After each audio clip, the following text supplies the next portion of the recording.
जय हिंद दोस्तों, स्वागत है आप सभी का आपके अपने चैनल करेक्ट कर एग्जाम में। दोस्तों आज हम पढ़ने वाले हैं जीव विज्ञान के महत्वपूर्ण प्रश्न। दोस्तों यह एक ऐसा टॉपिक है जहां से हर एक प्रतियोगी परीक्षा में, खासकर रेलवे के एग्जाम में, यहां से 1 से 2 प्रश्न बनते ही बनते। दोस्तों मैंने इस वीडियो में जीव विज्ञान के टॉप 60 क्वेश्चन लिए हैं और जितने भी क्वेश्चन हैं ये सभी क्वेश्चन सिलेक्टेड और इंपॉर्टेंट हैं और परीक्षा की दृष्टि से अति महत्वपूर्ण है। तो दोस्तों आप लोगों से निवेदन है, वीडियो को बिना स्किप किए शुरू से अंत जरूर दिखेगा और हो सके तो अपने मित्रों के पास जरूर शेयर कीजिएगा।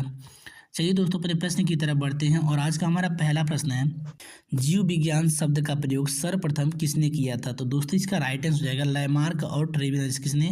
लैमार्क और ट्रेविनस ने दोस्तों जीव विज्ञान शब्द का प्रयोग सर्वप्रथम किया था। अगला प्रश्न है, जीव विज्ञान का पिता किसे कहा जाता है?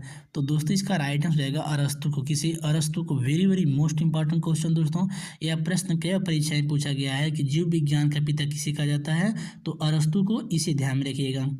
अगला प्रश्न है, वर्गीकरण का पिता किसे कहा जाता है? तो दोस्तों इसका राइट आंसर हो जाएगा कैरोलस लिनियस। किसे? कैरोलस लिनियस को वर्गीकरण का पिता कहा जाता है। अगला प्रश्न है, कोशिका का अध्ययन क्या कहलाता है? तो दोस्तों इसका राइट आंसर हो जाएगा साइटोलॉजी। क्या? Cytology. Very very most important question दोस्तों, इसे ध्यान में रखिएगा। अगला प्रश्न है, पहली बार कोशिका का खोज किसने किया था? तो दोस्तों इसका राइट आंसर हो जाएगा रॉबर्ट हुक। किसने? रॉबर्ट हुक ने दोस्तों पहली बार कोशिका का खोज किया था। यह भी प्रश्न कई परीक्षा में पूछा गया है, इसे ध्यान में रखिएगा। अगला प्रश्न है, कोशिका का सिद्धांत किसने दिया था? तो दोस्तों इसका राइट आंसर हो जाएगा स्लाइडेन और स्वान ने। किसने? स्लाइडेन और स्वान ने। Very very most important question दोस्तों, इसे ध्यान में रखिएगा। अगला प्रश्न है, कोशिका द्रव्य और केंद्रक द्रव्य का मिश्रण क्या कहलाता है? तो दोस्तों इसका राइट आंसर हो जाएगा जीव द्रव्य। क्या? जीव द्रव्य। और दोस्तों यह बात किसने बताई थी? तो पुरकिंजी नामक वैज्ञानिक ने बताया था कि कोशिका द्रव्य और केंद्रक द्रव्य का मिश्रण जीव द्रव्य कहलाता है। अगला प्रश्न है, कोशिका झिल्ली किस प्रकार की झिल्ली होती है? तो किस प्रकार की होती है? अर्धपारगम झिल्ली होती है। Very very most important question दोस्तों, यह प्रश्न कई बार परीक्षा में पूछा गया है, इसे ध्यान में रखिएगा। अगला प्रश्न है, कोशिका झिल्ली किसमें पाई जाती है? तो किसमें पाई जाती है? पादपों और जंतुओं। किसमें? पादपों और जंतुओं में दोस्तों कोशिका झिल्ली पाई जाती है। यदि हम दोस्तों बात करते हैं कोशिका भित्ति की, तो दोस्तों जो कोशिका भित्ति होती है यह सिर्फ पादपों में, किसमें? पादपों में पाई जाती है। Very very most important question दोस्तों, इसे भी ध्यान रखिए, यह भी प्रश्न कई परीक्षा में पूछा गया है। अगला प्रश्न है, प्रोटीन की फैक्ट्री को क्या कहा जाता है? तो दोस्तों इसका राइट आंसर जाएगा राइबोसोम। क्या? Ribosome. Very very most important question दोस्तों, इसे ध्यान में रखिए। और दोस्तों इसमें यह भी ध्यान रखिए कि जो राइबोसोम होता है इसे हम पैलेट कण या फिर सबसे छोटी कोशिकांग भी कहा जाता है। क्या कहा जाता है? पैलेट कण या फिर सबसे छोटी कोशिकांग भी इसे राइबोसोम को कहा जाता है। अगला प्रश्न है, पादपों में कोशिका भित्ति किसकी बनी होती है? तो दोस्तों इसका राइट आंसर जाएगा सेलुलोज की। किसकी? सेलुलोज की। अगला प्रश्न दोस्तों, सबसे लंबी कोशिका किसकी होती है? तो किसकी होती है? तंत्रिका तंत्र या फिर न्यूरॉन की। किसकी? तंत्रिका तंत्र या फिर न्यूरॉन की सबसे लंबी कोशिका होती है। यदि हम बात करते हैं सबसे बड़ी कोशिका की, तो किसकी होती है सबसे बड़ी कोशिका? शुतुरमुर्ग के अंडे की। किसकी? शुतुरमुर्ग के अंडे की। अगला प्रश्न है, कोशिका का पावर हाउस या फिर शक्ति गृह किसे कहा जाता है? तो किसे कहा जाता है? माइटोकॉन्ड्रिया। किसे? माइटोकॉन्ड्रिया को। और दोस्तों इसमें यह भी देखिए कि जो माइटोकॉन्ड्रिया होता है इसे हम कोशिका का श्वसन स्थल भी कहते हैं। क्या कहते हैं? कोशिका का श्वसन स्थल भी कहते हैं। और दोस्तों जो माइटोकॉन्ड्रिया होता है यह दोहरी झिल्ली युक्त संरचना होता है। Very very most important question दोस्तों, इसे ध्यान के यहाँ से प्रश्न कई बार परीक्षा में पूछा गया है कि माइटोकॉन्ड्रिया की संरचना कैसी होती है? तो दोहरी झिल्ली युक्त होती है। कैसी होती है? दोहरी झिल्ली युक्त होती है।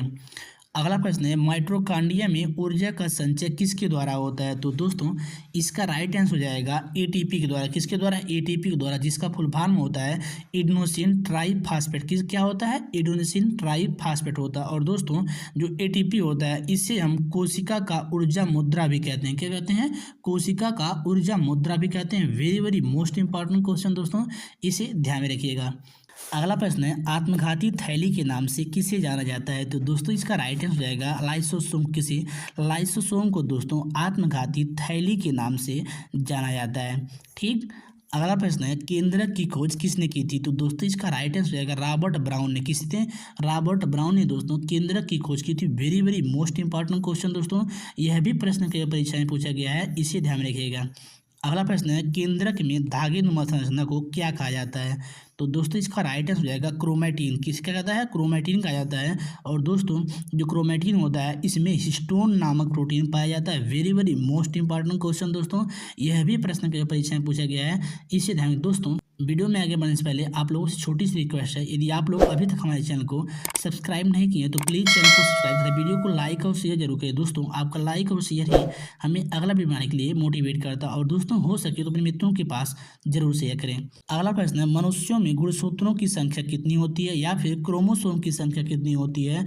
तो 23 जोड़ी। कितनी होती है? 23 जोड़ी होती है, या फिर 46 होती है। ठीक, यदि पूछ लेता है एग्जामिनर की काई गुणसूत्रों की संख्या कितनी होती है, तो 22 जोड़ी होती है, या फिर 44 होती है। ठीक, अगला पूछ लेता है दोस्तों कि लैंगिक गुणसूत्रों की संख्या कितनी होती है, तो 1 जोड़ी होती है, या फिर कह सकते हैं कि 2 होती है। ठीक, अगला है, कोशिका ट्रैफिक कंट्रोलर के नाम से किसे जाना जाता है? तो दोस्तों जो इसका राइट आंसर हो जाएगा गोल्जी काय को। किसे? गोल्जी काय को। Very very most important question दोस्तों, इसे ध्यान रखिएगा। और दोस्तों इसमें यह भी ध्यान रखिएगा कि यदि एग्जामिनर पूछ लेता है कि ऐसा कौन सा चीज़ है जो केवल जंतु में पाया जाता है, तो क्या पाया जाता है? सेंट्रियोसोम या फिर तारक काय। ठीक, अगला है, डीएनए का फुल फॉर्म क्या होता है? तो दोस्तों जो इसका राइट आंसर आएगा डीऑक्सी राइबोस न्यूक्लिक अम्ल। क्या होता है? डीऑक्सी राइबोस न्यूक्लिक अम्ल होता है। और दोस्तों यह जो होता है केंद्रक, माइटोकॉन्ड्रिया और लवक में पाया। किसमें किसमें? केंद्रक में, माइटोकॉन्ड्रिया में और लवक में दोस्तों डीएनए पाया जाता है। अगला प्रश्न है, डीएनए किसका बहुलक होता है? तो किसका होता है? न्यूक्लियोटाइड का बहुलक होता है। किसका होता है? न्यूक्लियोटाइड का। Very very most important question दोस्तों, यह प्रश्न कई परीक्षा में पूछा गया है, इसे ध्यान में रखिएगा। अगला है, पॉलीथीन किसका बहुलक होता है? तो किसका होता है? एथीन का। किसका? एथीन का। अगला प्रश्न है, प्रोटीन किसका बहुलक होता है? तो किसका होता है? अमीनो अम्ल का। किसका? अमीनो अम्ल का दोस्तों प्रोटीन बहुलक होता है। अगला प्रश्न है, न्यूक्लियोटाइड किसका बहुलक होता है? तो दोस्तों जो न्यूक्लियोटाइड होता है वह शर्करा, नाइट्रोजन, क्षारक और फास्फेट का बहुलक होता है। किसका? किसका? शर्करा, नाइट्रोजन, क्षारक और फास्फेट का दोस्तों न्यूक्लियोटाइड बहुलक होता है। अगला प्रश्न है, डीएनए का हेलिक्स मॉडल किसने दिया था? तो किसने दिया था? वाटसन और क्रिक ने। कब दिया था? 1953 ईस्वी में। कब? 1953 ईस्वी में दोस्तों वाटसन और क्रिक ने डीएनए का हेलिक्स मॉडल दिया था। Very very most important question दोस्तों, इसे भी देखिए, यह भी प्रश्न के परीक्षा में पूछा गया है। अगला प्रश्न है, प्रयोगशाला में डीएनए का खोज किसने किया था? तो दोस्तों जो प्रयोगशाला में डीएनए खोज किए थे वो कौन थे? हरगोविंद खुराना जी थे। और दोस्तों यहाँ से एक प्रश्न और बनता है कि जो डीएनए होता है वह किस प्रकार की संरचना होती है? तो द्विकुंडली। कैसी होती है? द्विकुंडली संरचना दोस्तों क्या होती है? डीएनए होती है। इस प्रकार के आकार की ऐसी बनी होती है। अगला है, डीएनए में कितने नाइट्रोजन क्षारक होते हैं? कितने होते हैं? 4 होते हैं। कौन कौन से? एडेनिन, ग्वानिन, थाइमिन और साइटोसिन। ये दोस्तों 4 प्रकार के क्षारक होते हैं। और दोस्तों यहाँ से एक प्रश्न और बनता है कि डीएनए का एक छोटा जो पार्ट होता है वह क्या कहलाता है? तो जीन का। क्या कहलाता है? जीन कहलाता है। यह भी प्रश्न के परीक्षा में पूछा गया है। अगला प्रश्न है, जीनोम एडिटिंग तकनीकी को किस नाम से जाना जाता है? तो दोस्तों इसका राइट आंसर हो जाएगा क्रिस्पर तकनीक। किस कौन सी तकनीक? क्रिस्पर तकनीक। Very very most important question दोस्तों, इसे ध्यान रखिएगा। अगला प्रश्न है, आरएनए का फुल फॉर्म क्या होता है? तो दोस्तों जो आरएनए का फुल फॉर्म होता है वह राइबोस न्यूक्लिक अम्ल होता है। क्या होता है? राइबोस न्यूक्लिक अम्ल होता है। ठीक, और दोस्तों जो आरएनए होता है यह एक कुंडली संरचना। क्या होता है? एक कुंडली संरचना होता है। और डीएनए क्या होता है? द्विकुंडली संरचना होता है। अगला प्रश्न है, आरएनए में कितने नाइट्रोजन क्षारक होते हैं? तो दोस्तों आरएनए में भी 4 नाइट्रोजन क्षारक होते हैं। डीएनए में भी थे 4 और इसमें भी 4 होते हैं। बस क्या होता है दोस्तों, इसमें थाइमिन के स्थान पर यूरेसिल होता है। क्या होता है? थाइमिन के स्थान पर यूरेसिल पाया जाता है। Very very most important question दोस्तों, यह भी प्रश्न के परीक्षा में पूछा गया है, इसे ध्यान रखिएगा। अगला प्रश्न है, विटामिन की खोज किसने की थी? तो दोस्तों विटामिन है इसकी खोज फंक ने कब की थी? सन 1911 में। कब? सन 1911 में दोस्तों विटामिन की खोज फंक ने की थी। ठीक, और दोस्तों इसमें एक प्रश्न और बनता है, जो विटामिन होता है वह ऊर्जा का सोर्स क्या होता है? नहीं होता है। क्या होता है? जो विटामिन होता है वह ऊर्जा का सोर्स नहीं होता है, यह केवल बाहरी क्रियाओं से क्या होता है? रक्षा प्रदान करता है। क्या करता है? बाहरी क्रियाओं से या बाहरी उपपक्षी क्रियाओं से रक्षा प्रदान करता है। अगला है, कौन सा विटामिन पानी में घुलनशील होता है? तो दोस्तों जो विटामिन बी और सी होता है दोस्तों वह क्या होता है? पानी में घुलनशील होता है। इसके अलावा जितने भी विटामिन होते हैं दोस्तों जैसे ए, डी, ई, के, ये सब क्या होते हैं? वसा में घुलनशील होते हैं। अगला प्रश्न है, गोल्डन राइस में कौन सा विटामिन पाया जाता है? तो दोस्तों जो गोल्डन राइस होता है उसमें विटामिन ए पाया जाता है। और दोस्तों यहाँ से एक प्रश्न और बनता है कि पॉलिश चावल में किस विटामिन की कमी होती है? तो विटामिन B1 की दोस्तों पॉलिश चावल में कमी होती है और गोल्डन राइस में विटामिन ए पाया जाता है। ठीक, अगला है, हरी मिर्च में कौन सा विटामिन पाया जाता है? तो दोस्तों जो इसका राइट आंसर हो जाएगा विटामिन सी। क्या हो जाएगा? विटामिन सी दोस्तों हरी मिर्च में पाया जाता है। अगला प्रश्न है, किस विटामिन को ब्यूटी विटामिन के नाम से जाना जाता है? तो दोस्तों जो विटामिन ई होता है उसे हम ब्यूटी विटामिन के नाम से जानते हैं। Very very most important question दोस्तों, इसी ध्यान रखिए, यह प्रश्न कई बार परीक्षा में पूछा गया है। अगला प्रश्न है, शरीर में ऊर्जा देने का काम कौन करता है? तो कौन करता है? कार्बोहाइड्रेट और वसा। दोस्तों जो कार्बोहाइड्रेट और वसा होते हैं वह शरीर में ऊर्जा देने का काम करते हैं और जो प्रोटीन होता है वह शरीर के बाहरी उपापचय क्रियाओं से रक्षा प्रदान करता है। अगला प्रश्न है, शरीर की वृद्धि करने का काम कौन करता है? तो कौन करता है? प्रोटीन करता है। कौन करता है? प्रोटीन करता है। अगला प्रश्न है, कार्बोहाइड्रेट में कार्बन, हाइड्रोजन और ऑक्सीजन का मिश्रण का अनुपात कितना होता है? तो 1:2:1 क्या होता है? 1:2:1 क्या होता है? 1 होता है। अगला प्रश्न है, ऐसा कौन सा चीज़ है जिसका सेवन करने से शरीर में तुरंत ऊर्जा प्राप्त होता है? तो क्या होता है? ग्लूकोन डी होता है। क्या होता है? ग्लूकोन डी होता है। अगला प्रश्न है, सैकेराइड कितने प्रकार के होते हैं? तो जो सैकेराइड होता है दोस्तों वह 3 प्रकार का होता है। कौन कौन सा? तो मोनोसैकेराइड, डाइसैकेराइड और पॉलीसैकेराइड। क्या होता है? मोनोसैकेराइड, डाइसैकेराइड और पॉलीसैकेराइड होता है। अगला प्रश्न है, पेड़ पौधों में भोजन का संचय किसके द्वारा होता है? तो दोस्तों जो पेड़ पौधे होते हैं उसमें भोजन का संचय स्टार्च के द्वारा, किसके द्वारा? स्टार्च के द्वारा होता है। अगला प्रश्न है, शरीर में भोजन का संचय किसके द्वारा होता है? तो दोस्तों जो शरीर होता है इसमें भोजन का संचय ग्लाइकोजन के द्वारा, किसके द्वारा? ग्लाइकोजन के द्वारा होता है। Very very most important question दोस्तों, इसे ध्यान में रखिएगा। अगला प्रश्न है, टेबल शुगर के नाम से किसे जाना जाता है? तो दोस्तों जो टेबल शुगर होता है उसे हम सुक्रोज के नाम से जानते हैं। यदि पूछ लेता है एग्जाम में ब्लड शुगर के नाम से किसे जाता है? तो ब्लड शुगर को दोस्तों ग्लूकोज के नाम से जाना जाता है। यदि हम फ्रूट शुगर की बात करते हैं दोस्तों, तो जो फ्रूट शुगर होता है उसे हम फ्रैक्टोज के नाम से जानते हैं। अगला प्रश्न है, ग्लूकोज और फ्रक्टोज का मिश्रण क्या बनता है? तो दोस्तों ग्लूकोज और फ्रक्टोज का मिश्रण बनता हुआ क्या बनता है? सुक्रोज बनता है। अगला प्रश्न है, ग्लूकोज और ग्लूकोज का मिश्रण यानी 2 ग्लूकोज मिलकर क्या बनाते हैं? तो माल्टोज बनाते हैं। क्या बनाते हैं? माल्टोज बनाते हैं। Very very most important question दोस्तों, इसे ध्यान में रखिएगा। अगला प्रश्न है, ग्लूकोज और गैलेक्टोज का मिश्रण क्या बनाता है? तो क्या बनाता है? लैक्टोज। क्या बनाता है? लैक्टोज बनाता है। और दोस्तों जो लैक्टोज होता है इसे हम ब्रेन शुगर के नाम से भी जानते हैं।